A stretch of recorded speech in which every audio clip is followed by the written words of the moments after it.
ดีค่ะยินดีต้อนรับเข้าสู่รายการถอดเก็บรายการถอดเก็บเป็นรายการที่นำความรู้เล็กๆน้อยๆในภาษาไทยมาถอดให้เข้าใจกันง่ายๆวันนี้เรามากันในหัวข้อที่มาของสำนวนไทยตัวอย่างเช่นยื่นหมูยื่นแมวหมายถึงแลกกันโดยต่างฝ่ายต่างให้และรับในเวลาเดียวกันมีสำนวนที่มีความหมายใกล้เคียงกันและบางครั้งบางเหตุการณ์อาจใช้แทนกันได้อีกคำหนึ่งก็คือหมูไปไก่มาซึ่งมีความหมายว่าถ้อยทีถ้อยตอบแทนกันหรือให้สิ่งของแลกเปลี่ยนหรือตอบแทนซึ่งกันและกันต่างกันกับยื่นหมูยื่นแมว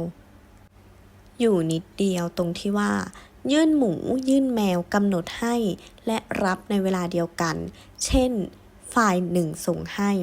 อีกฝ่ายหนึ่งก็ต้องส่งตอบในเวลาแทบจะทันทีขณะนั้นพจนานุกรมฉบับราชบัณฑิตยสถานว่าเป็นสำนวนที่เป็นคำกริยาหมายถึงแลกกันโดยต่างฝ่ายต่างให้